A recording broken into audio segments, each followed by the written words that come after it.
If you guys caught that, sorry. Giving Dr. John a little reminder. Thank you, everyone. Sorry, we're just a tiny bit late tonight. Hello, everyone. Some people are asking why we're starting new or earlier or having different times. We're playing with different times, being that we're co-hosts. That means that as parents, we have to find a babysitter. In addition to, we've been asked quite a few weeks now to be on News Nation or other places reporting on the stories that we're covering. And that means that we have to start earlier as well. So we're doing the best we can, trying to figure out the best start time for our guests and for ourselves, that we can all be happy and see how it goes. So thank you for supporting us and always checking up on the times that we're starting. We will get a solid time, right, John? Right, babe? Dr. Babe? Hopefully. But the reason we were slightly late starting tonight was because Lauren was literally on the phone with the producer for News Nation during those 5 minutes when we were waiting to start. So things get kind of crazy in terms of scheduling times and appearances and childcare, but we're doing our best. And thanks for your patience and for understanding. Yes, thank you. Thank you so much. And we have been covering 3 cases this week intensely, and not by chance, or yes, by chance, all 3 of them are in the state of Idaho. So the gem state this week. Wow. Kay Woodcock texted me right before this live. I have to read what she said too, as we were a little bit late. She said, so much crime, so little time. That'd be a great name for your podcast. So yeah. Clearly the one thing we want to debrief with is Heather Daybell. The Heather Daybell interview, as many of you know, was a very big week for us, a very big interview and week for Heather. She says thank you for the support that she's been given. She is doing what she does well. She said she's kind of just hunkering down and resting now. And she said she's exhausted after sort of sharing everything that she shared. And I know that many of you requested us to discuss that. So we'll start with that. And then for those wondering, we will then talk a little bit about Monkey Vaughn. I've been in touch with Monkey's mother today, Michael Vaughn. And I'll share with you her update. I let her know that we'd be going live tonight and asked if there was anything she wanted to share with us. And so I'll share that. And then I will be on News Nation tonight following this live, discussing the University of Idaho homicides, which were in northern Idaho, in Moscow. And we can answer a few questions on that at the end of this if you'd like as well. So that's our schedule for tonight. We love your questions and answers, your live questions and answers. So please go ahead and put them in the chats. And then to my moderators, I'll pull up a little message or with my moderators. And if there's any chats I missed that you feel like I should know about, let us know. So with that being said, please hit subscribe. Please like this video. Thank you for your support. And yeah, anyway, babe, do you want to go ahead or? Should we start with some updates on the case? So there's the competency issue. Let's begin with that. Yes, let's begin with that. Yeah. The competency issue. So yeah, 2 big things in the Daybell case that came down this week. Lori Vallow, Daybell, has been found competent again. There was another stay on her case in October with questions once again about her competency. And then Judge Boyce on, I believe it was Tuesday, stated that the state has found her to be competent and to move forward with her trial. Of course, they still have to set a trial date, but that was a big part of that. Then we heard the next big news that came down, was it yesterday, about severance. There was a question as to whether they were going to sever Chad and Lori's cases, and John Pryor has made a lot of effort to sever these 2 cases. What did he say, John? What did John Pryor say that why he wanted to sever the cases? Well, initially you told me that he said that the defenses were going to be You said diabolically opposed. I think he meant diametrically opposed, but Yes, yes, I had to I really actually make note like on the term that. diabolically opposed more. But so, Right. but I think you said diametrically opposed. But that's interesting because it suggests that they're going in very different directions. And my guess is, based on what the Chad's kids said in their interview on 2020, is that Chad's defense is gonna be some version of that he was framed by Lori. That's essentially what Emma said. And Yes.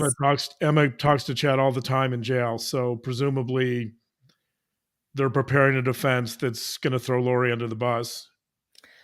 Yes, and so it was a really great question to sever these 2 cases or to not. And the decision has been made by Judge Boyce again that they will not sever these 2 cases. So they will stay together, which, when I shared this with John when the news came down, he said that that makes for a fascinating case. Do you wanna share your Yeah, thoughts on that, Dave?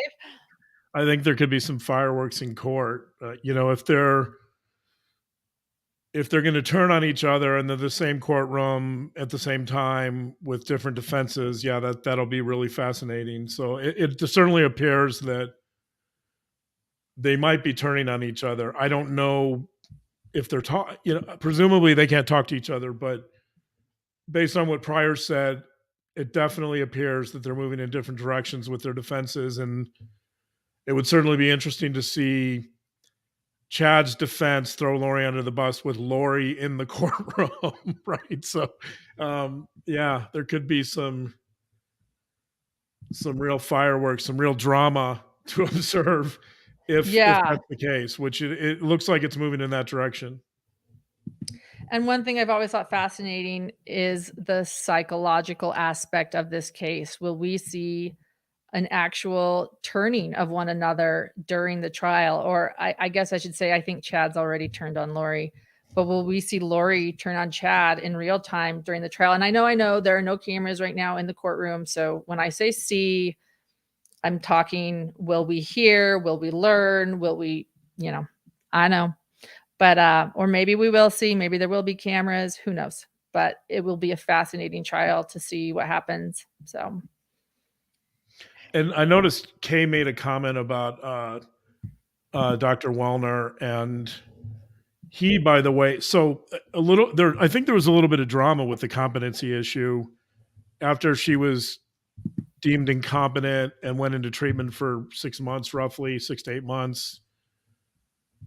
And then she was determined to be competent. It looks like the defense brought in their expert to try to get her declared incompetent. And I don't know. We don't. This is all sealed, so we don't have access to any of this. This is just speculation, but it appears then that a forensic psychiatrist who actually assessed Brian David Mitchell. He's best known for, in the Elizabeth Smart case, finding Brian David Mitchell to be competent. It looks like the state may have brought him in. He's listed on a document as someone who participated in the case. So the state may have brought him in to challenge the defense's report or evaluation. And apparently Wellner must have found Lori to be competent, and the judge went with that interpretation. So it's interesting that psychologists can have such a large influence on this case. yes, it is. Well, and it shows how important your profession is.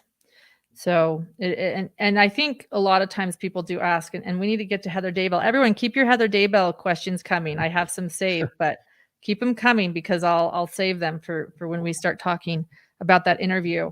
But you've kind of talked about to me a little bit about how a lot of people will say, how can your profession have some varied opinions or varied conclusions come down that doesn't look well upon your profession or what that is? And you've said, well, do you wanna say what you said, or can I share? Yeah, so I don't know if there's any psychologists watching this, but I would definitely argue that a good chunk of what I do and what psychologists do is somewhat of an art form. So trying to eliminate any subjectivity in our field is just not going to happen. It's not possible. And so there's always an element of personal experience and interpretation uh, and various perspectives that come into play when assessing any client. And so there's no such thing as a purely objective assessment or evaluation of a client, no matter what. And so that introduces some uncertainty. And so that's why you have experts who give different opinions. And that's why you have experts that often side with the defense or the prosecution. And there's been research showing that there's a lot of bias in the system depending on who hires you. So when the defense hires you, you tend to be pro-defense. And when the prosecution hires you, you tend to be, or hires a forensic person, you tend to be pro-prosecution. And that's just the way it is, which that alone indicates that there's a certain element of subjectivity in the process, right? So what we do in terms of therapy and clinical work and forensic work has an artistic component, and I'm a firm believer in that. And that's the way, whether people like it or not, in my field, I don't think there's any way to rid our field of that element, of that subjective element, because we're talking about human beings who are complex and have assigned meaning to different things and see the world differently, and so do evaluators. And so you bring all of that experience into play and you get different interpretations. Well said. Well said. Thank you, babe. Right. You've always said, yes, of course it's scientific, but it is an addition to that. Ozzy Tad's comment is great, by the way. Well, let me put that up then. Exactly. So Ozzy Tad, she nails something perfectly here, which is, yes, that if I give a diagnosis and another psychologist gives a different diagnosis, we can't take an x-ray or give a blood test to prove it. Diagnoses are inherently subjective to some degree. There's criteria that we use, but we have to interpret those criteria. And I think that's one of the misunderstandings of the field of psychology, is that when you deal with human beings, we're not looking at a pancreas or a heart, right? We're not taking an EKG or a blood work to see what someone's glucose level is. Those are factual. Those are objective. A diagnosis, although we try to take the subjectivity out of it, is impossible. We can't give a test. We can't give a blood test or do an x-ray to prove what we're doing. And that's problematic. That means that this isn't completely scientific. So yes, thank you, Ozzy Tad, for that observation. That's an excellent point. Thank you. And the criteria is scientific that you use, and then how you right. That criteria together is the art form. The goal is to get data from as many sources as possible. You give as many tests as possible. You consult with outside sources, as many as possible. You do a clinical interview. I would do a clinical interview. You use multi-sources, multi-methods, and you develop multiple hypotheses. And that's all in an attempt to make it more objective. But even so, all of that has to be interpreted. Yes. Thank you. With that being said, I know that Kay Woodcock and Larry Woodcock were happy with this week's news, with both the severance being denied, as well as Lori being competent. And as I said in a little video short on YouTube, let the trial begin. So yes, we'll all be watching.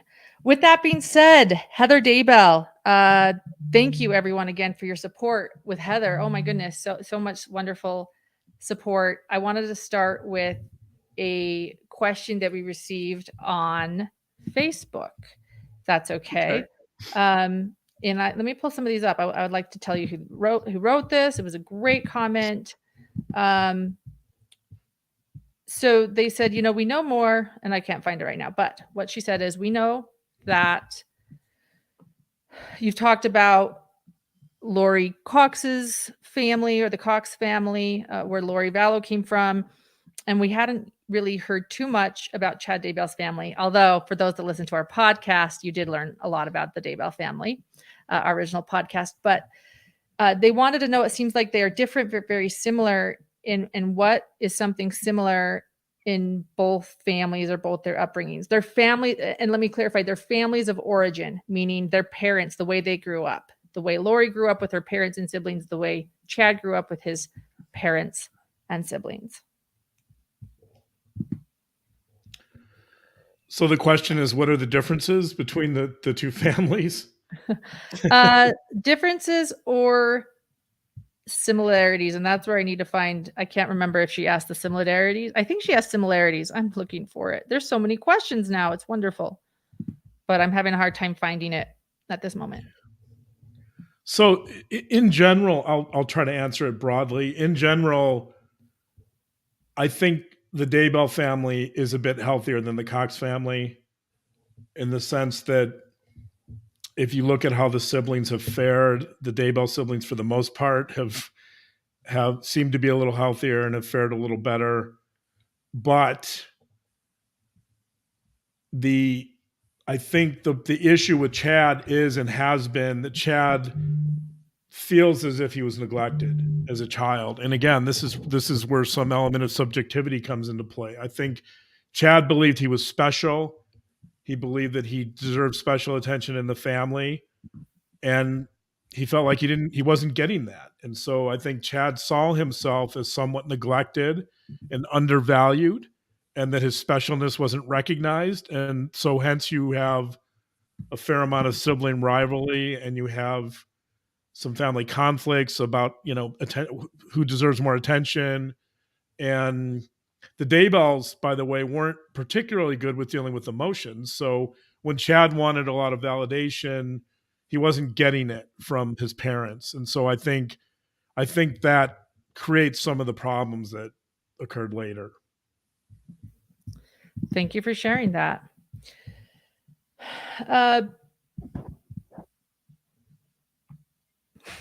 There's some fun. Are you seeing some of these questions?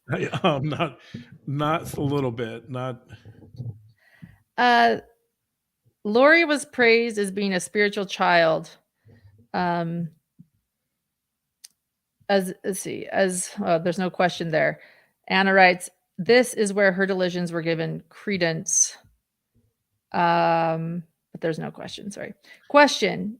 Did Heather's comment at all regarding how far-fetching and active this group of people still are or may be? Yes. She shared that she honestly didn't know, but that it was a lot bigger than people thought, in that she did put a lot of weight on Julie Rowe and Chad sort of enabling a belief system beyond the LDS church. But then Chad seemed to go even take that and recruit followers. That's what I gathered. What did you gather, John? Yeah, I think she definitely indicated that there was a group of people that were true believers, and probably still are, maybe. Yes, and that there is still it is still going on to some degree. She also pointed out that when the children's bodies were discovered, some people finally realized that they were wrong.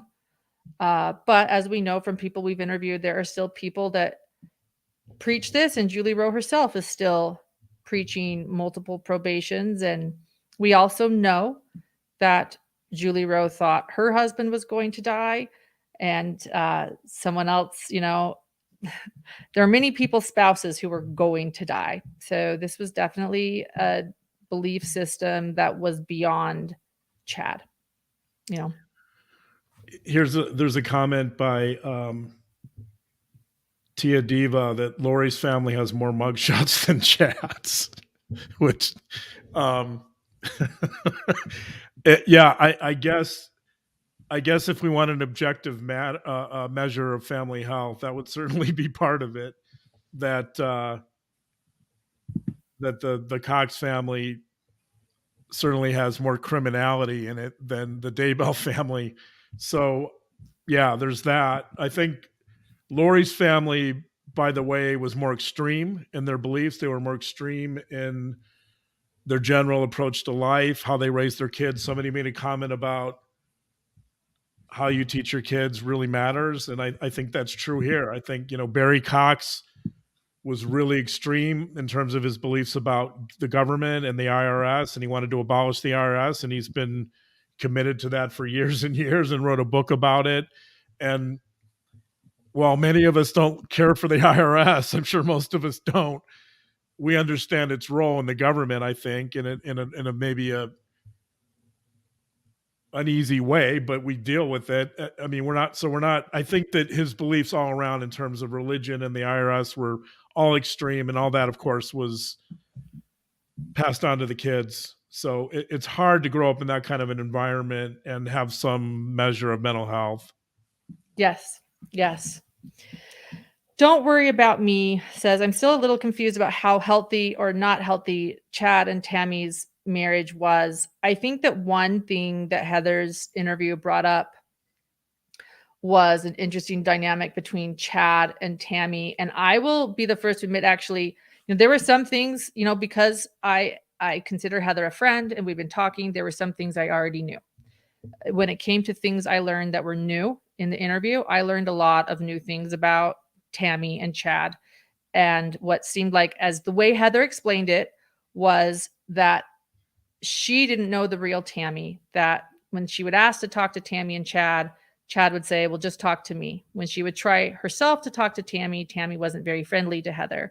At Tammy's funeral, Tammy's coworkers and many others talked about how wonderful of a woman she was. And it made Heather realize she didn't know the real Tammy. And thus, she believes the real Tammy is the person that everyone was speaking warmly about at her funeral. And you brought up during the interview coercive control. And I thought maybe you could talk a little bit about what you see in the Tammy-Chad dynamic. I think one of the reasons Chad disliked Heather so much was because she was independent and she was opinionated and she challenged him. And Chad did not like people challenging him, especially women. So Tammy, I think, in many ways learned from Chad to be obedient and submissive and passive, and there was no reciprocity in that relationship or marriage at all. So I think that in many ways, Heather is the antithesis of a woman that Chad would be attracted to. And so in terms of interpreting his marriage to Tammy, I think you'd have to see Tammy as being somewhat in the position of an abused wife, right? That there was a lot of control. Chad was usually always right, that Chad always got his way. And so I'm sure she may have tried to push back here and there, but for the most part, she went along with Chad. She didn't want to move to Rexburg, but they moved. She was playing video games, I'm sure because she was extremely depressed. She was playing games all the time. That indicates to me depression, fairly serious, maybe severe depression. And Chad shut that down in a heartbeat in a very manipulative way, in a way that wasn't direct communication. So told her she needed to work harder. Right. And so it shows that at the very least, this is a marriage where there's not a good amount of communication, and Chad clearly is in control of this marriage. Yes. Yes. One other thing I want to point out too is triangulation. He was very good. I'm sure.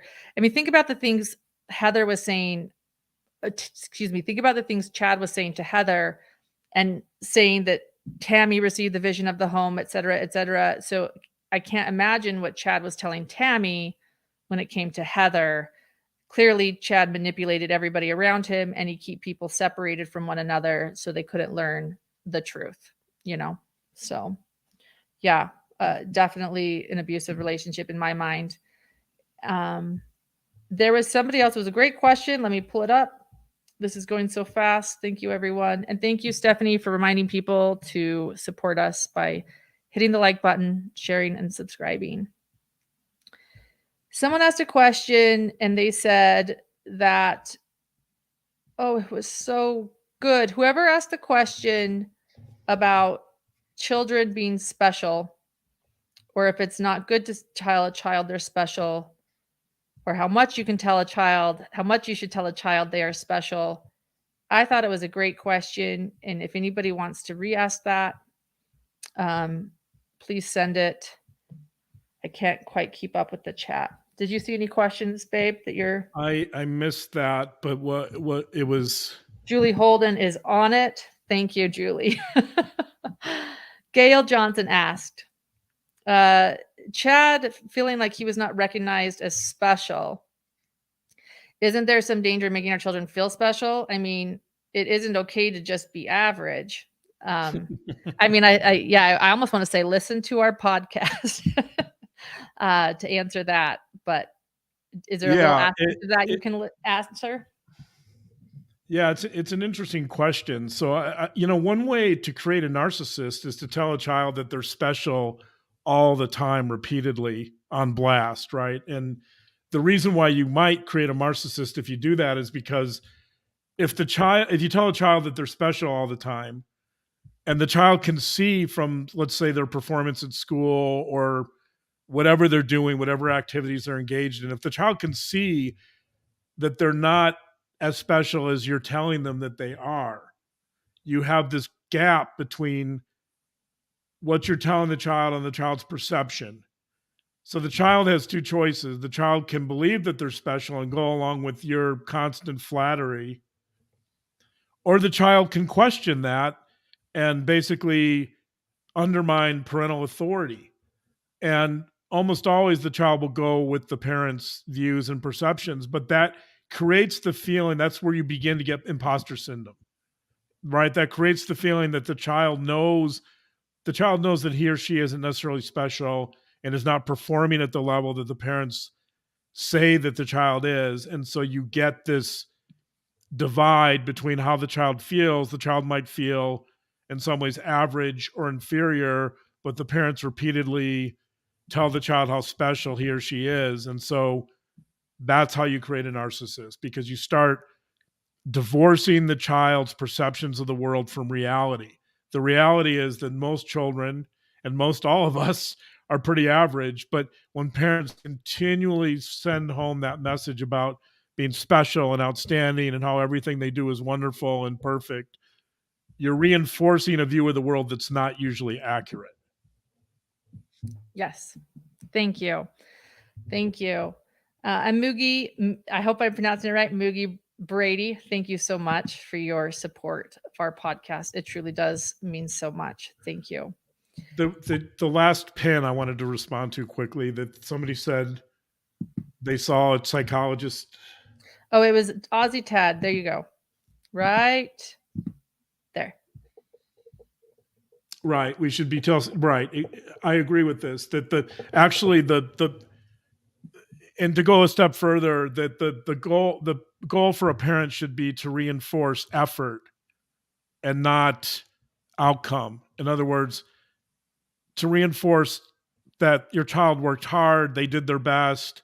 Keep trying to bring home the point that effort is more important than results. And so when you focus on the results and you reinforce the idea that the child's special no matter what they do or how they do it or how hard they work or don't work, you're sending the message. You're starting to sever reality from perception. And so if you focus on reinforcing effort, then the child is going to have a more sound grasp of what's going on, or their perceptions are going to be rooted more realistically in what their performance really is. Yes.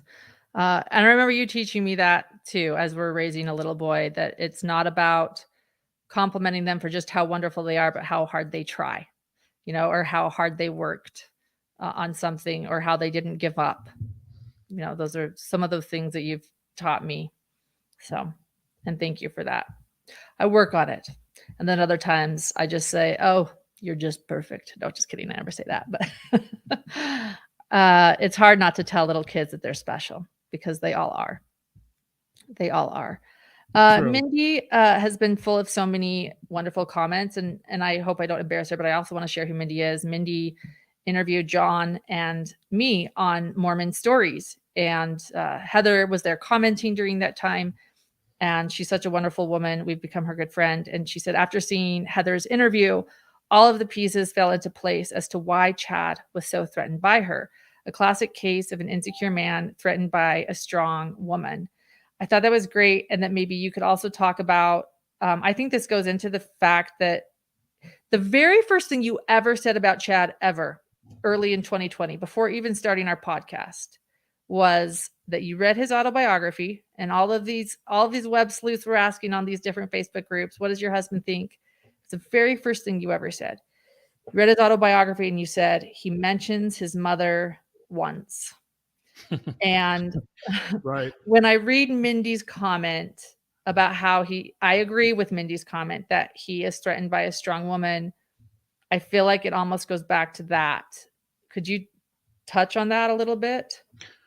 Yeah, I felt like one of the most interesting parts of his autobiography was the fact that he gives a lot of time and effort to talking about his father and his grandfather and some of his ancestors, but he literally devotes one or two sentences to his mother, which, if you see relationships as being one of the keys to life, and certainly one of the keys to a healthy upbringing, then that should raise a lot of questions. And so I speculated based on that perhaps Chad had an insecure attachment style. I mean, it's speculation. I don't know for sure. Maybe he didn't talk about his mother for other reasons. I don't know, but he doesn't appear to have a great relationship with his mother.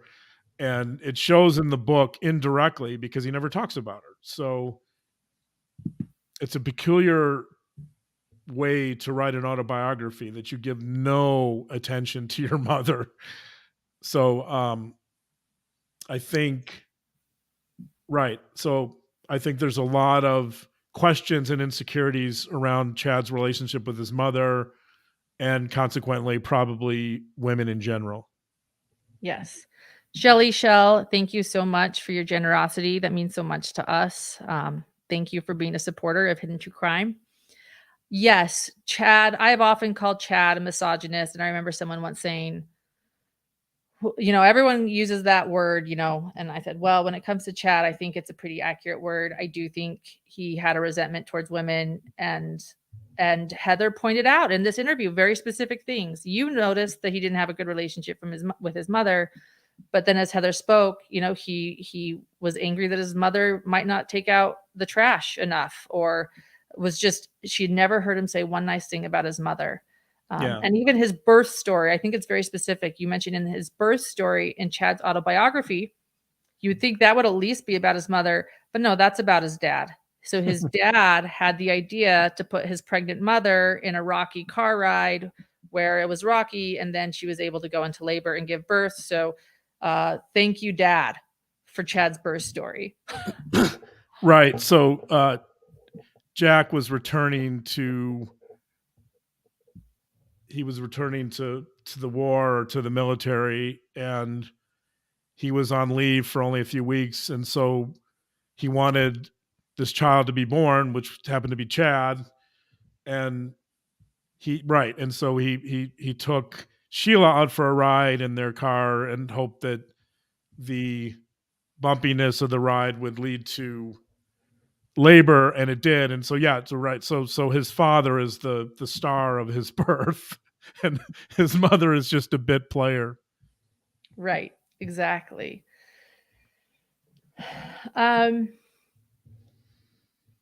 Yeah, Carol, I agree. It's interesting. Chad didn't have a relationship with his mom. One of the things the LDS Church teaches is how important mothers are. He clearly didn't get that memo, or he got the memo that her job was to take the trash out. Who knows? Edie's comment, I totally agree with that he was never content being in a secondary role. He was never content playing second fiddle to anyone in terms of this cult or this group. He was always the one issuing the orders and directives, and And in fact, that's mentioned. Zulema actually mentions that in one of the probable cause statements. She says something to the effect of, "We all waited on Chad for orders." So if Chad is going to mount a defense where he's going to somehow say that Lori framed him, he's got a real uphill battle. There's a lot of evidence indicating that Chad was in charge of this thing. Yes. Yes. Oh, thank you. Julie Holden is doing the greatest job at collecting some questions from chat. So we'll ask a few more of those. But first, this one I just pinned. What do you make of Chad sharing unimportant details? Or maybe we can say the details he finds important enough, like how Lori's name is spelled. I got a kick out of that. I laughed during that when she said that Chad said to her name is Lori, Lori. And of course, I love it. Heather's response is, I could care less how her name is spelled right now, but I bet it helped her with Googling her. And that Tammy slept with her feet out of the bed seems strange. I mean, I think I know, I have an opinion on why he mentioned Tammy sleeps with her feet out of the bed. But do you want me to start there? Do you want to ask about? Well, I think let's start with the spelling, and then you can provide your idea about the feet out of the bed. But I think the spelling is just he's trying to emphasize how important she is. It's a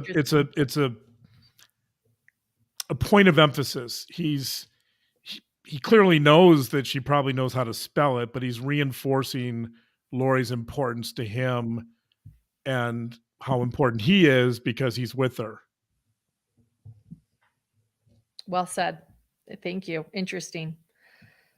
That makes sense. Sort of like when his, specific details do make Chad feel important. What you're saying reminds me of his rating system. You said the same thing about his rating system. You're not just like a 4 dark.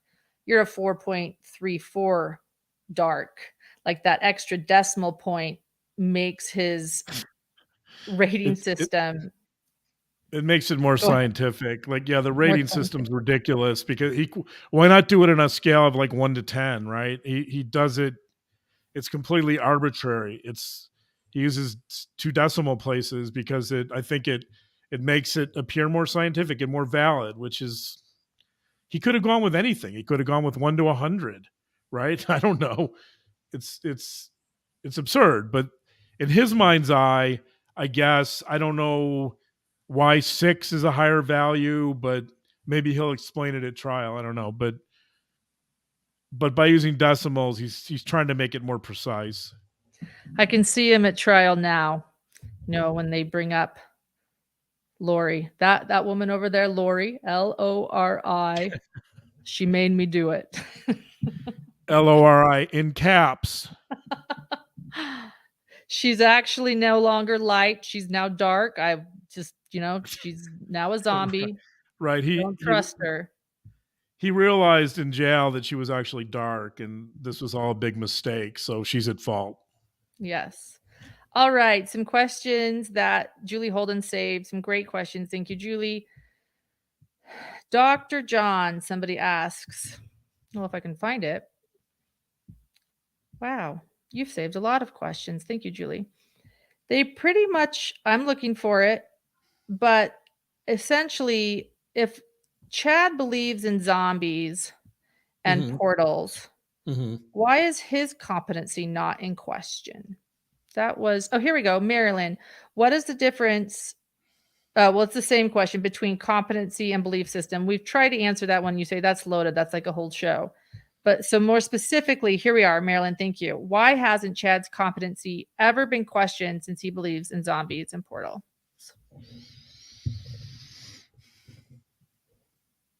Take your time.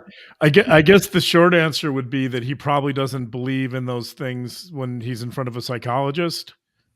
That somehow the context of his belief probably has a big impact on what he says about those things. So if he's in front of a forensic psychologist and he's adamant that zombies are real and that in fact the psychologist in front of him is a, I don't know, a 6.2 dark, then that's probably a different issue than if he says, well, I believed those things for a while and now I don't. I don't know. It could be an issue. It could be an issue of competency. I think it all depends on the context in which he's saying those things. So one issue that comes into play is exactly that one component of mental health is being able to read the context. So people that have the same beliefs across all contexts and all situations are going to probably have poorer mental health than people that are able to understand the context and adapt their thinking accordingly. So I think that it's possible that that could be an issue for him, but it seems like obviously that he may have adapted his beliefs to the situation. Thank you. Here's a question from Pamela. Carissa Fielding, thank you so much for your support. We appreciate that. Pamela asks, John, what does Chad's way of speaking, his aw shucks mumbling, say about him? Or maybe take it even further, that people think he's humble. That's like the one adjective many people use. The kind of is the aw shucks sort of. Yeah, I think that's an interesting question. To me, it's more about being naive. I was on an interview a couple months ago, and the interviewer asked me, what surprises you the most about the Daybell case? And my answer is that people still believe in zombies and portals in the year 2020 or 2019. I guess most of this happened in 2019. That people like Chad would still be capable of believing in zombies in the year 2019 and 20 and 21 and 22. And we know that Matthew Coleman believed that his children were alien human hybrids, right? So I guess zombies are still a thing. I mean, I love The Walking Dead, but I don't take it literally. I understand it's a show. Right? It's a peculiar show. I think it's a really great show, but I don't believe in zombies. I don't think they're going to knock on my door. So right. So in other words, the aw shucks was truly his kind of authentic IQ showing through, or? I don't want to go to IQ. I think I would say it's about naivete and maybe ignorance. I think this is someone who's lived in a really sheltered world and somebody who prefers to stay in that sheltered world. And so I think there's a real naivete, and there's probably a lot of ignorance about the larger world that's out there and some of the belief systems that might challenge him. And so I think he's trapped in a very, very, very, very narrow world, and he's incapable of seeing outside of that. Thank you. This person, Johnny, asks, it's speculation.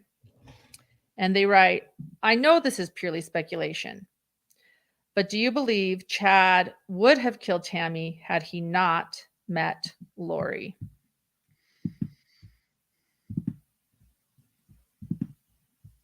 I think that's like not an either or question too, I think. Yeah, I think it all depends. I think Lori becomes a catalyst to his extreme beliefs. So I think it would all depend on whether his beliefs continued to become more and more extreme, and whether he met someone else. I think we all know that Chad was sort of looking for someone else to be with, another partner, or maybe polygamy. And so I think it depends on whether Tammy was accepting of a polygamous marriage, and it depends on whether Chad had met someone like Lori that would have amplified his already extreme beliefs and taken them to an even more extreme level. I think if all those things are in place, it's possible that he may have killed her without Lori in the picture. But I think that it's probably less likely, though. I think that Lori is a catalyst for so much of this, and Lori is sort of Chad's ideal stereotypical woman, and he's Laurie is Chad's fantasy of what a female should be, and so in that sense, I think he went to extremes for her. Yes. To throw in some thoughts I have, he had already been speculating about Tammy dying or talking about it with other people before he met Laurie. So it was clearly in his mind, right? I mean, it was right. Whether or not that would happen. What was interesting, though, is that we do know from several people, Eric Smith, Julie Rowe are two of them, that he did share and discuss openly his wife, Tammy, dying in a vision. So I do think, yeah, that meeting Laurie quickly catapulted that idea. This Denise question by Blodgett. Denise, yeah. Yeah, I knew you'd like this question. Yeah, Why don't you read it? I would love to give a Rorschach to Chad and Laurie for that matter, but I love the Rorschach. I wasn't always convinced of the Rorschach's validity, by the way, but I think it's still a lot of people would debate me on this, but it is admissible in court, by the way. But I think the Rorschach provides a unique perspective. And interestingly enough, I think if I did give a Rorschach to Chad, I think in many ways it would be very cliched. My guess is there's on the Rorschach there's something called P responses or popular responses, and my guess is that Chad would have a lot of very conventional popular responses given the way he sees the world. Although I think it would be interesting to see if there were an unusual amount of religious themes or themes with deities or Jesus or so. Yeah, the Rorschach would be indispensable if I were to interview Chad, and I think it would be fascinating to to see what a Rorschach would look like with Chad. I doubt, by the way, that the people that have interviewed Laurie or Chad have given a Rorschach. It's not used as much these days, and very few graduate programs train on the Rorschach. So, which is unfortunate, but that's where Yes. the field is going. And for those that aren't sure what the Rorschach is, John's talking about the ink blot test, the famous ink blot test that we've always seen, you know, over the years, decades, psychologists using to find out if someone, you know, testing and nobody really understands it. And he loves this test. And for those that have never noticed, our Hidden True Crime logo will have the ink blot behind it. So that is not a Rorschach. Let me clarify, not one of the actual ink blots that's used in practice, but a hybrid ink blot that we developed for our logo.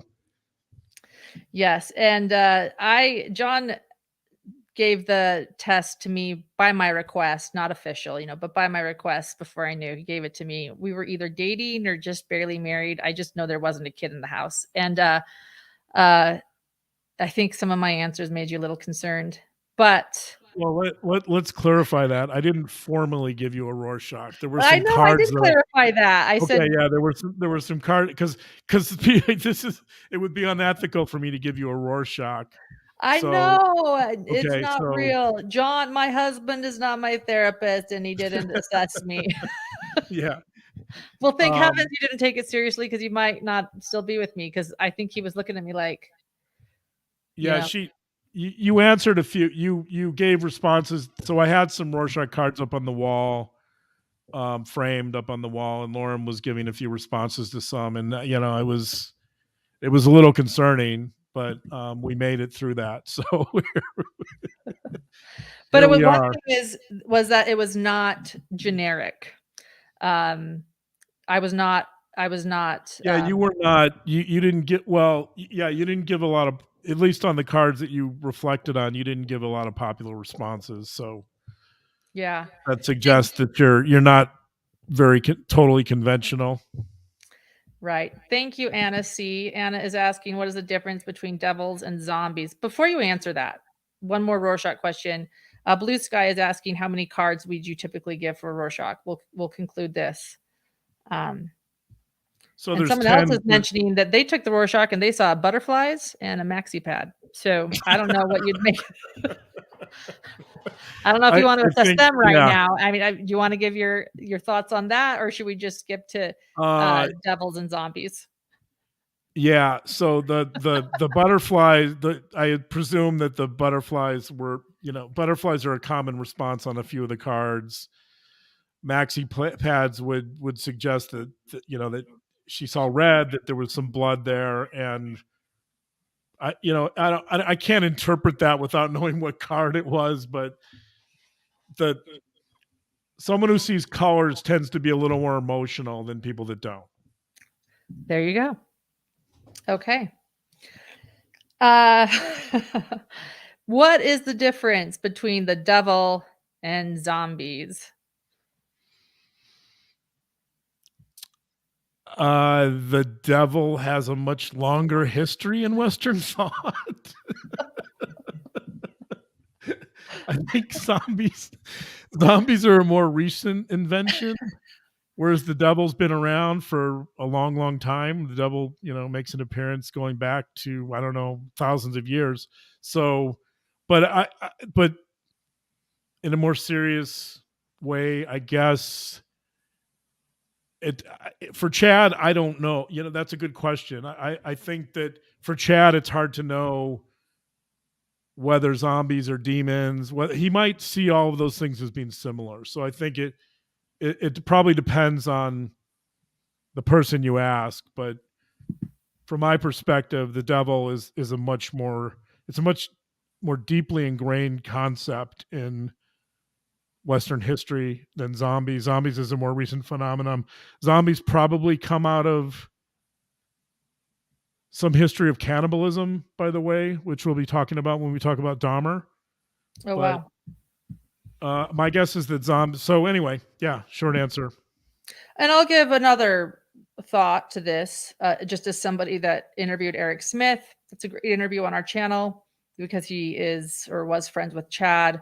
And I asked about the belief system. And when I brought up zombies and zombies, are essentially Chad's version of another spirit inhabiting someone that's alive, Eric took that as being, what is it called? Possessed, like possession. And when I questioned him with that, I said, isn't possessions and zombie the same thing? I was kind of confused because he was trying to divide the two. But what I took away from the conversation I had with Eric was that they're very similar.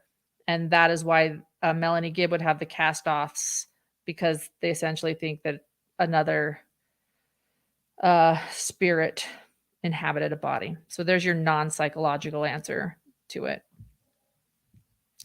Deborah Dobby, thank you so much. We appreciate your support so much. It means a lot to us, and we're glad you're here. Somebody asked a question, by the way, about a book on the Rorschach, and I don't remember the exact year of publication. I think it was like 2018-ish. There was a journalist who wrote a book called The Ink Blots. I don't remember his last name, but it's a really excellent introduction to the Rorschach for a broad audience. And Julie will probably pull it up in a second. Julie is amazing. I don't know how she gets leaked so fast, but she does. Denise, thank you. Denise is a longtime listener, and we appreciate you so much. And Barbie, thank you. We're a great team, she says. She should have seen us before this live. Yeah, right. There was a little bit of conflict because Lauren was on the phone with the News Nation producer, and I didn't want to be late, and we were running late, and nobody was letting the babysitter in the door while I was on the phone. And Banks wasn't going out to answer the door. It was a little chaotic, but we made it through. And Barbara, Barbara just mentioned that her dad has a PhD in the Rorschach. I think that John and your father would be great friends. Yeah,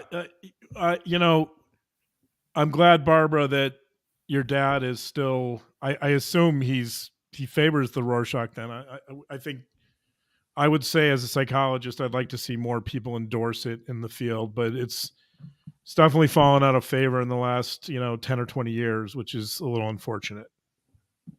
Yes. So many great questions. They're coming and coming. Maybe we need to do another one. And then for those that are bringing up the questions about Tammy, I'm doing I'm producing a video right now showing all the different ways that we've heard she was going to die and just how many contradicting ways there were. Heather brought up two other different ways: choking and pulmonary embolism. And we've heard also that she died in the middle of the night from Julie Rose. We've heard she's died at 6 a.m. So we will be releasing another video on just how many different ways we've heard Tammy was going to pass. So I think Julie, by the way, found the book. So if you want to post that link, but only one person asked. But anyway, it's a great introduction to the Rorschach. Yeah. And KCL, good point. She said that you defended me when we came on, when we were late.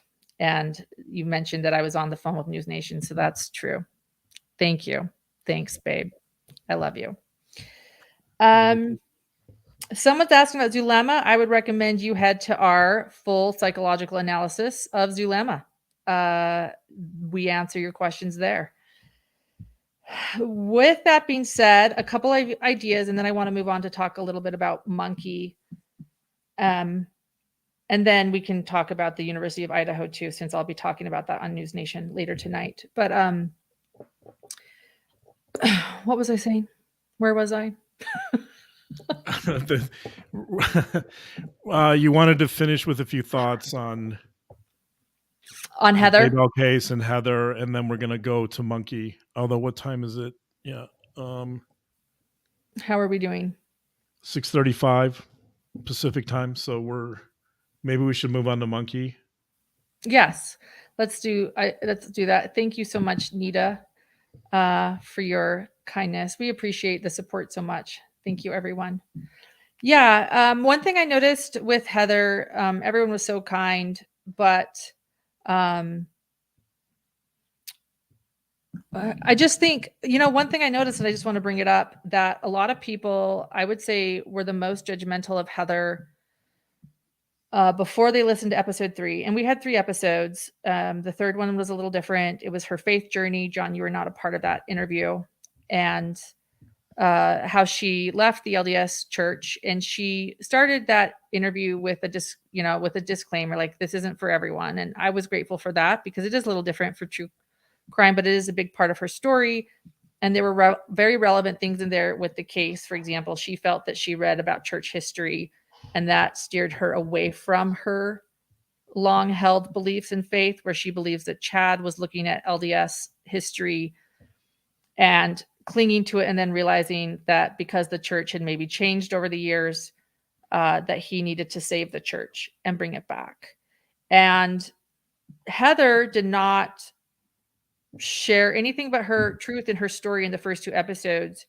But there were a lot of people I recognized that were harsh towards her religion, and people that said they wouldn't even listen to her because of what they just know she believes, which I found ironic, because then in episode 3, she shared with us what she believes. And there were a few people that apologized after. And I think I just want to point that out too, because I think that we need to not, I think that so often on YouTube or in social media, we quickly decide what people believe when we have no idea. So something I noticed, something I need to work on too. So I don't want to preach about it necessarily, because I also have to improve on this. But I just found that interesting that people were judging her beliefs before they even knew them. And what if she had stayed in the church? We've had, and I also want to point out too, some people have suggested that I'm have an agenda, that I'm sharing her leaving the church. I want to point out that I'm really trying, and Hidden True Crime is trying to be a safe space for everyone.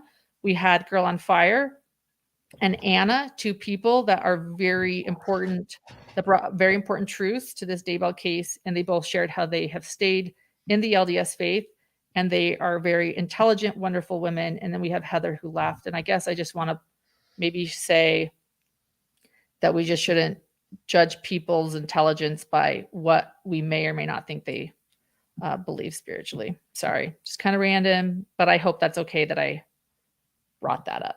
Just something. So with that being said, I would like to talk about Monkey. Does everybody know about the Monkey Vaughn case? Michael Vaughn, Monkey Vaughn. Before you do that, I just want to. So Shell just made a clarification on the devil zombie debate about how the devil is a more adversarial force, and the zombies actually they lack thought, so they're unthinking, and I think that's true. That the in the history of Western thought, the devil is definitely a much more potent force, much stronger, and more capable of undermining normal human beings. Zombies are the dead who come back to life, and therefore without thought, without power, without force. I mean, they're clearly an abomination. But anyway, it's interesting. I just wanted to clarify that because I thought her insight was interesting. Thank you. Thank you for clarifying that. And thank you for people that are writing those thoughts.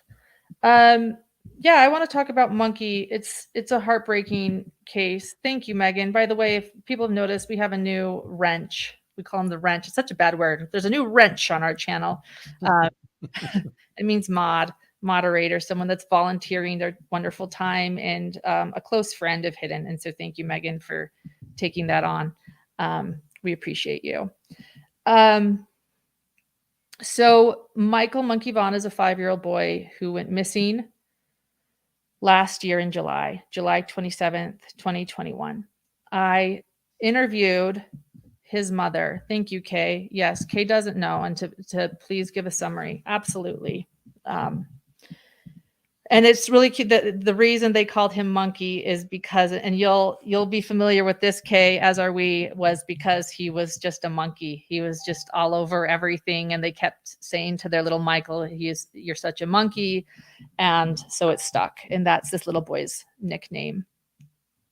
So it was July 27th. His mother was at work, and the father was babysitting, and Monkey has also a younger sibling. And so the father was with the toddler helping, and Monkey snuck out the front door.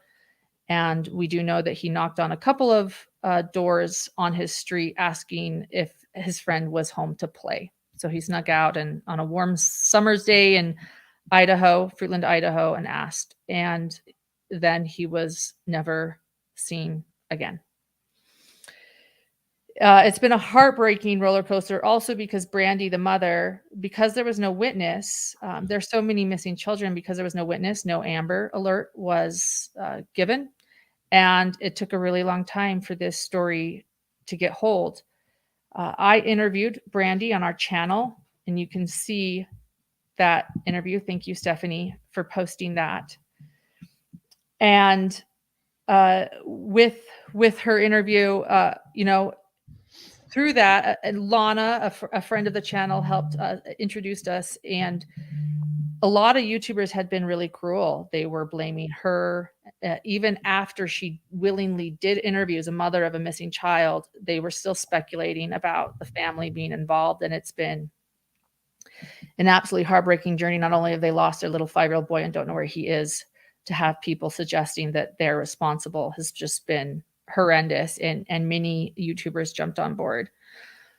With that being said, there's been a big break in the case, to say the least, this week. It was a very intense, overwhelming week that police, law enforcement made an arrest. They arrested a woman, Sarah Wondra, for failing to report a death. And they let Monkey's mother know. And this is from Monkey's mother, Brandy. That's her name, Brandy Neal, to me. We've been talking every day. That they were digging up the Wondra's yard. Stacy Wondra, the husband, was also in prison. He had been there, behind bars, and he had been there since May on a different charge. So no one's been charged with kidnapping Monkey, but the failure to notify a death seems to be related to Monkey, and that they were digging up the Wondra's yards to look for Monkey's remains. Police informed this to Brandy, and as you can imagine, she is not okay. And those were her words to me on Monday. Like, I am not okay. My family is not okay. And when she said the words remains to me, they're looking for Monkey's remains, she broke down and she said, I can't say that yet. I can't say that word yet. There's still hope. And I'm not ready to say remains. I know that, again, we've been talking. She has finally let her children know that he may or may not be coming home. But through this trying week, and she said that police had said, don't go over to where we're digging. It's only a half a mile from their house. Through that trying week, she said it was taking everything in her to not run over because it's her baby and she wanted to be there. It's the end of the week now, and they've pretty much undug the entire yard and taken dump trucks full of dirt to process. So everybody's wondering what's going on. There's a lot of speculation happening in true crime groups and true crime things. But today I talked to Brandy. She's had family fly in, which has been very good. They came in last night. Her community's been incredibly supportive. And so I said to her, I'm going live tonight. What do you want me to say? And so she emphasized how wonderful the community's been with meals, with love and support, that she does have family that flew in. As we were talking, she said, I've got to go. The doorbell just rang. It's police. So we hung up and she called me back to let me know, or I requested she call me back and I asked, what they said. And she just simply said that they're saying we're processing everything this weekend to get some rest and that they're following up on hundreds of leads. So that is the latest. And so keep them in your prayers. I hope, or send good vibes. I know we have everyone here. Send good vibes, energy, prayers, whatever it is you do to this family, because they're hearing some things that no parent would want to hear. And at the same time, it's just, there's no answer. And they're just in this absolute limbo. She says she feels like it's going back to the beginning again. So that's being said. And is there anything you want to say about it, John? I could speculate about a few things. I don't know. I think these types of cases obviously touch us deeply because we have a 5-year-old and Monkey was 5 and JJ was around that age too. And so I think the children issue is always difficult. And when children go missing, and there's so many of them that do, it's just always tragic and it kind of hits home to us. And so Monkey's a tough one. He seemed like a little kid that was just full of life. And obviously his nickname would indicate that, right? He's a monkey. He's jumping and climbing on everything. That's what our kid does. So, it's hard not to see our little guy and Monkey and in JJ, and it is totally heartbreaking. And especially when I try to detach a little bit and put on my forensic psychologist hat, we don't know much. We don't know anything about the perpetrator or perpetrators at the moment, but well, we know a little bit. We know that the perpetrators possible alleged are not again charged with kidnapping him or anything.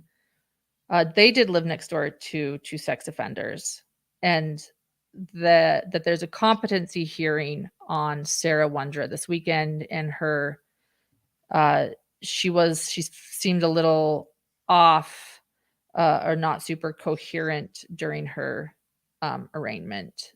And again, for the people asking, she's been arrested for failing to report a death. So that's where some of the tips are coming from clearly. And police also said that tip came from someone that lived in the Wondra's home. If that helps people understand a little more. Sorry, go ahead. But you're right. We don't know too much more about them. I think unfortunately, based on my experience, when I think about why a child of that age would be abducted, my mind goes to some dark places. So I just, it's difficult to think about, but I guess they still haven't found a body, so maybe there's some hope, but maybe we can hope against hope that he's somewhere and alive like we did with JJ. Unfortunately, that didn't turn out well, but it's, in my mind, I think there's probably some sex crimes here, and it's really hard to think about that, but I wouldn't be surprised if the perpetrator or one of the perpetrators is a sex offender or has been a sex offender. And do you know why he's in jail or has been in jail recently? It's on federal charges, and I'd have to look at the exact charges since May. If anybody knows the exact charges, I don't want to speak, but I do know it's federal offenses, and it is a little iffy as to why he's behind bars, and it seems like federal weapons charge. Thank you, Blue Sky.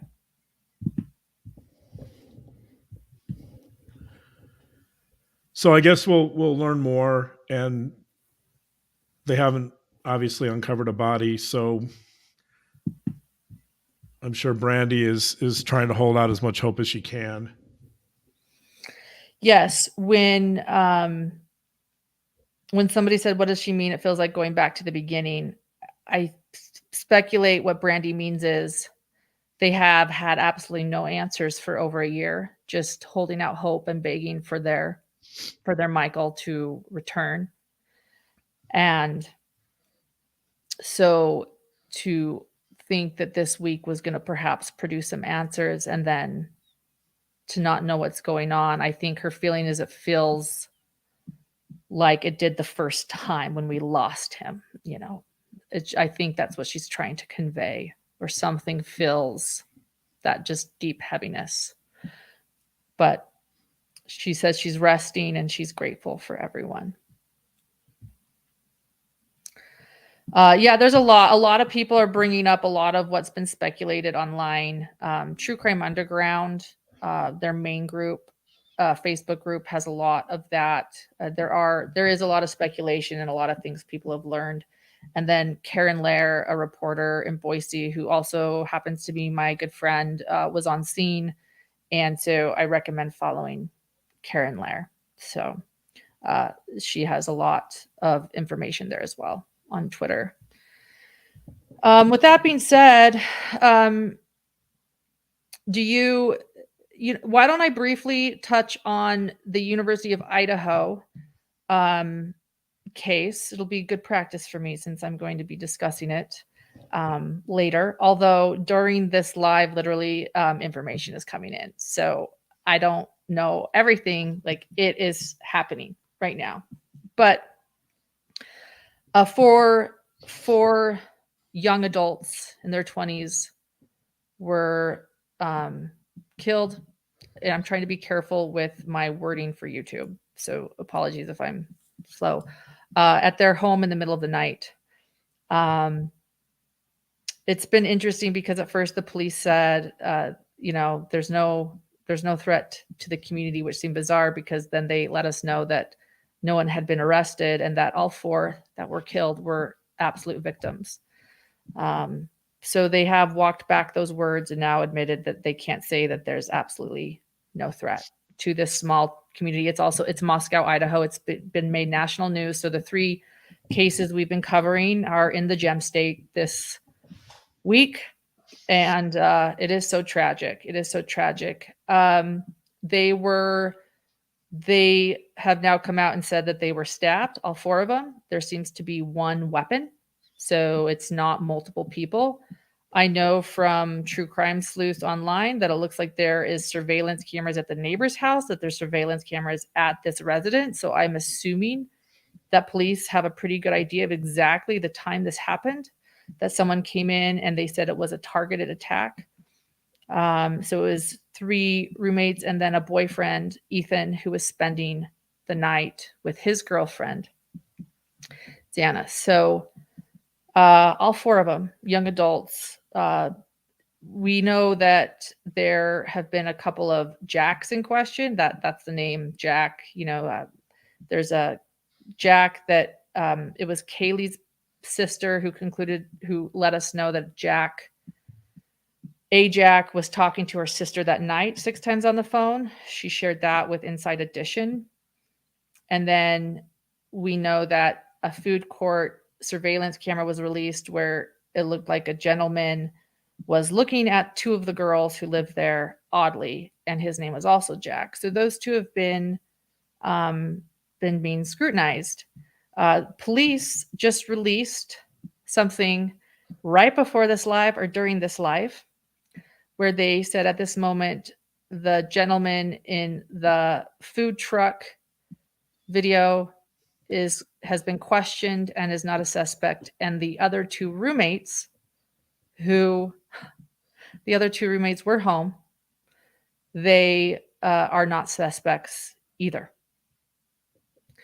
So it's just really sad. And I watched an interview today with Ethan's parents. Ethan is 20 and he was killed, and he is a triplet. He is one of 3. And his parents interviewed with a Seattle station and in tears. And they have 3 kids, just these 3 children, and now there are 2 of them. So he had a sister and a brother, and they're all triplets. And everyone just said these were absolutely great kids, just good. And I know that they're women and men because they're in their 20s, but they're kids to me. So it's very heartbreaking in a very small town of 25,000 people. And so I guess I you know what, with that being said, John doesn't know as much about this case as I do. So I've actually been teaching John here a little bit about this case. With that being said, since we have a forensic psychologist with us, oh, look, it's my co-host, Dr. John. Could you maybe, I am curious, what type of attack do you feel this is? Or what is this? What is your gut telling you? Your psychologist gut, maybe your brain is a better. Well, as you point out, I haven't really been briefed on this case much, so I yes, they used a knife. I wouldn't want to speculate too much, but you did mention that the police, when you told me that the police said that there was no concern to the community, and you told me that the same knife appeared to be used for all 4 victims, my first response was, that's ridiculous. That if you essentially, you have a serial killer who's killed 4 people, who knows what his or her state of mind is? Let's say his, probably male. We don't know the state of mind of this killer, although it does appear to be possibly personal in nature. And knife attacks are of that nature. They're more personal than killing someone with a gun. So maybe there's more intimacy involved here or something more personal going on. That doesn't mean that if you have someone who just attacked and killed 4 people and is on the loose and can't be found, that they're not going to be a threat to someone else. So thank you. To say that there's no threat to the community, I know the police are trying to probably reduce the fear or pacify the fear in the community, but my first thought was, yes, that's false. I'm not saying that this community should be deathly afraid, but I think they should be cautious, because if I lived in that community, I would certainly make sure my door's locked. You don't know, the issue is state of mind. You don't know what mental state this murderer is in and what the person's capable of after killing 4 people, right? So who knows? It's a wild card, but I think the community should be concerned to some degree.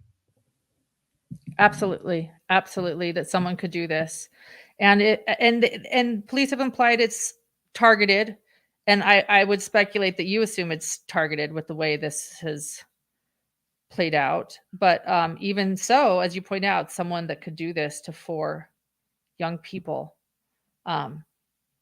yeah. So, thank you.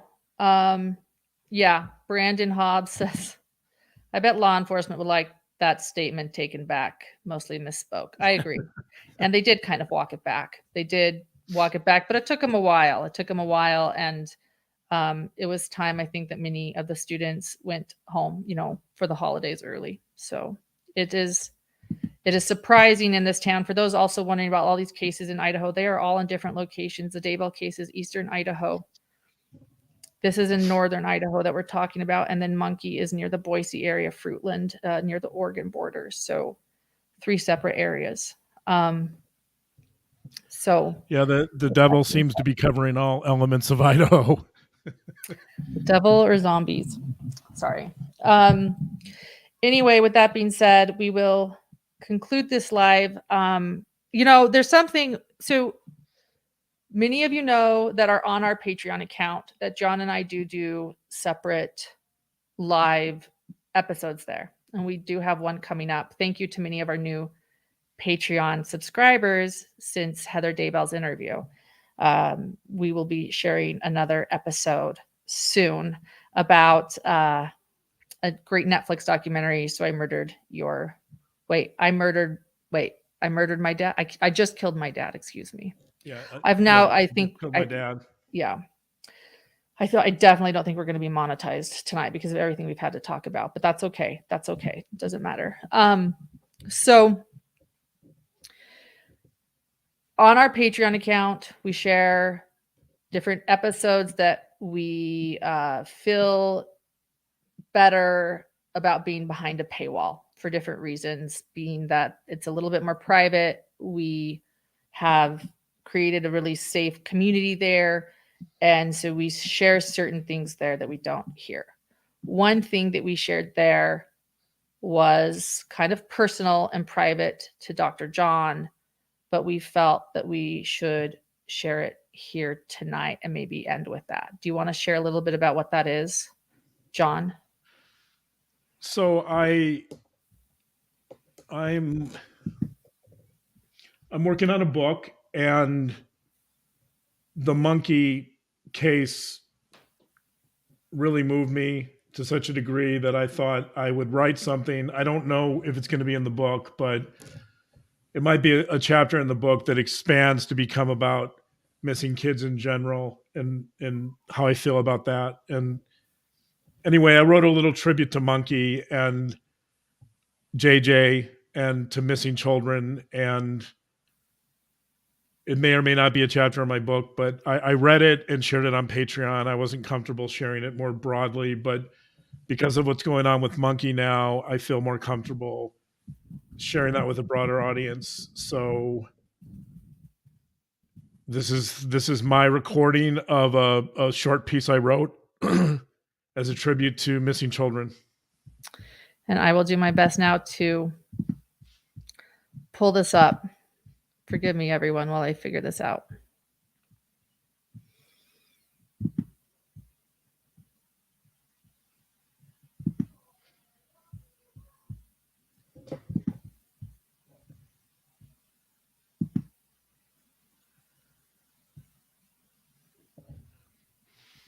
Thank you, Mindy. We appreciate you being on here. Thank you. And actually, sorry.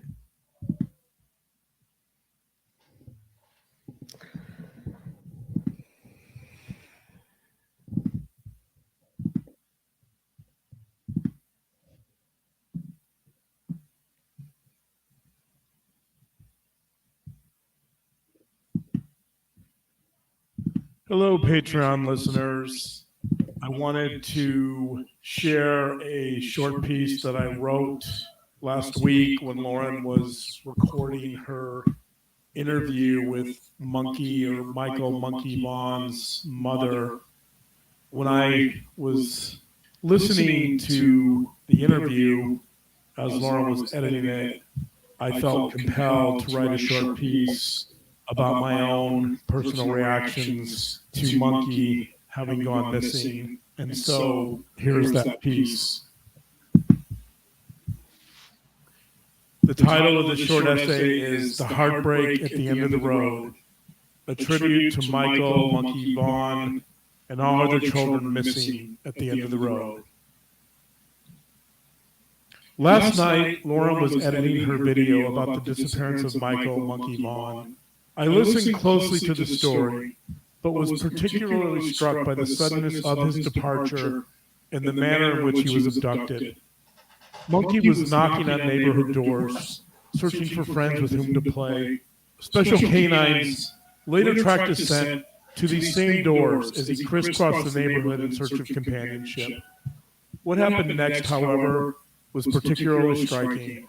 The scent comes to an abrupt halt near the end of the street where the Vaughn family lived, as if someone saw an opportunity. Perhaps they had been watching him wander about to abduct him and exit the neighborhood quickly and without detection. Later that night, I could not shake this image from my mind. A small boy, lonely and in search of friends, walks to the end of the street and disappears without a trace into the fading sunlight. I picture my son, nearly the same age as Monkey, walking to the end of the street without guile or presumption or expectation. He just wants to play. He just wants to find a few friends.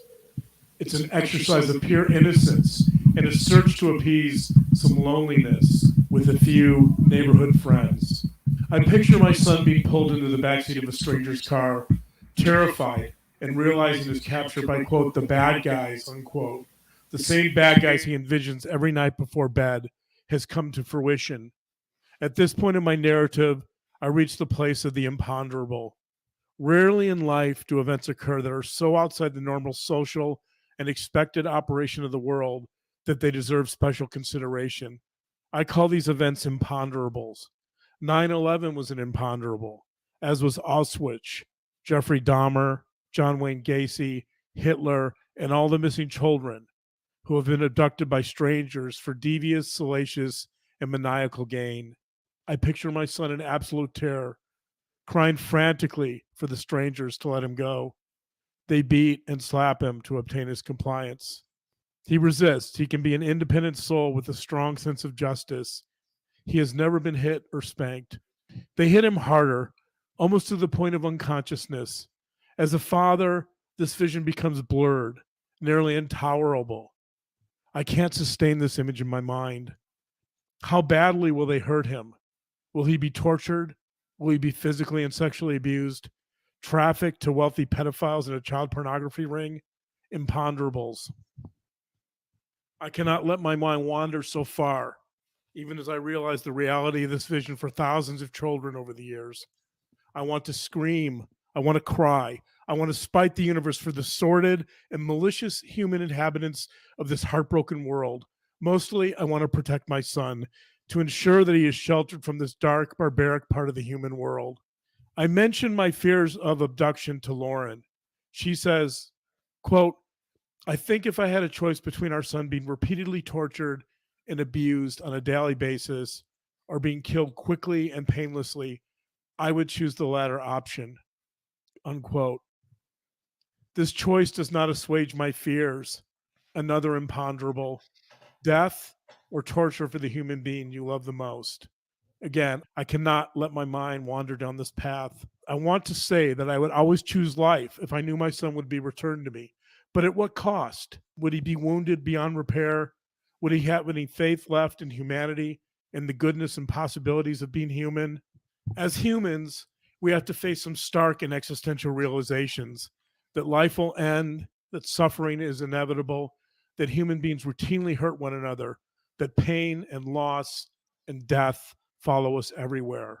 For me, in my life, crime is a reminder of all of these realizations.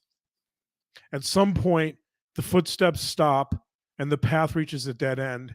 Each step we take in life marks the passage of time, moments we can never retrieve. If we are fortunate, we leave behind many steps and tread many paths, maybe even blazing a few of our own unique trails along the way.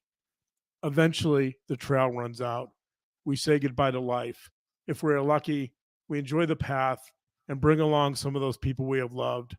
A good life is a life with many steps, trails, explorations, imaginings, journeys, and connections. We might say we approach the end of the road with a full heart, while acknowledging that the end is always tinged with some heartbreak. I picture this. A white van pulls up at the end of the road and deposits a little blonde boy into familiar terrain. He knows the steps home. He has walked this path many times. A doorbell rings, and the boy is greeted with tears, laughter, celebration. It is a homecoming. A world turned upside down is now reversed and returns to spinning on its normal axis. There's so much love, so many questions, so much mystery and celebration. Monkey is home at last. I want to walk that path home. We all do. To bring Monkey home, to set the world right, to know our children are safe, to bring home all missing children. I want to view the world as safe and predictable and filled with hope and love and beauty and truth and justice. And sometimes it is. Sometimes the path is predictable and filled with love and connection and hope. I spent the other day in prison with a man who had abducted a young girl and raped and tortured her for months until he was caught. The girl survived, but she will likely always struggle with the trauma and devastation of a path she never chose and never anticipated. Her path in life remains uncertain and fraught with pain and inner turmoil. The other night, I dreamt I was walking down an empty, deserted street, lacking direction and uncertain of the destination. I came to the end of the street, but there was nowhere to turn, no signs to guide my movements. I was lost. I was alone. There was no one to help me. The homes lining the street were empty, devoid of any life or lights. A van pulled up, and a stranger forced me into the back seat. Sometimes the world stops, and the path ends abruptly without explanation or reason. Sometimes the world hands us the most devastating, unimaginable heartbreak, beyond comprehension, beyond possibility. It is imponderable. As much as I try to imagine for one heartbreaking moment that my son or any child could be abducted and tortured or even killed, my mind can only take me so far before shutting down this kind of pain and desolate vision for the future. And yet, so many children unwittingly find themselves as just such victims of abduction, abuse, and torture. Sometimes the only viable option when we are calamitously lost is to take the next step and to hope that perhaps we can begin to find our way home once again. I hope that Monkey steps back into the world for the sake of humanity and all the good that humans can and should muster. I hope against hope that he and all of us can find the way home. My fondest hope, may the path ahead stretch out farther than the eye can see. May we all find our own version of Monkey and the pure love and joy that he represents.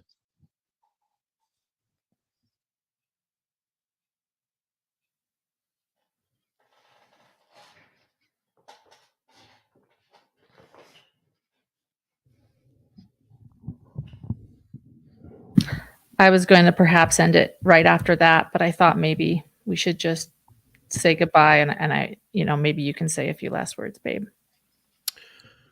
Just thank you, everyone, for joining us and being a part of our community, and let's continue to fight the good fight for victims and to do the best we can. Thank you. Thank you, everyone, for joining us tonight and for your support tonight. Thank you again for your prayers for Monkey. And then as far as the Daybell case goes, let's get this trial on. As justice will be served. Thanks, everyone. Good night. Good night.